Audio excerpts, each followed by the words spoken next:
మంధని దగ్గర సుందిళ్ళని ఒక క్షేత్రం ఉంది. ఆ సుందిళ్ళ క్షేత్రం కూడా అంతే.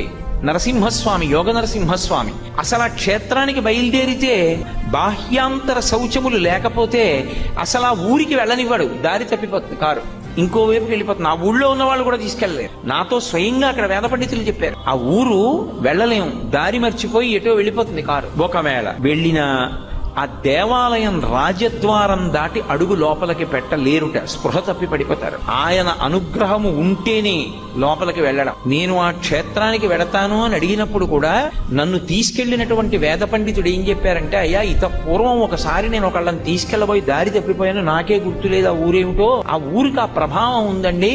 మిమ్మల్ని నరసింహస్వామి అనుగ్రహించి దర్శనమివ్వాలనుకుంటే గుళ్ళోకి రానిస్తాడు, లేకపోతే రానివ్వడు. అర్చకుల్ని కూడా రానివ్వడు. అది విచిత్రం. అర్చకులు కూడా పడిపోతారు అక్కడ. శౌచం లేదనుకోండి లోపలికి రానివ్వడు. అనుగ్రహించాడనుకోండి అప్పుడు వాళ్ళు కూడా లోపలికి ఎడతారు. అంత శక్తివంతం క్షేత్రం.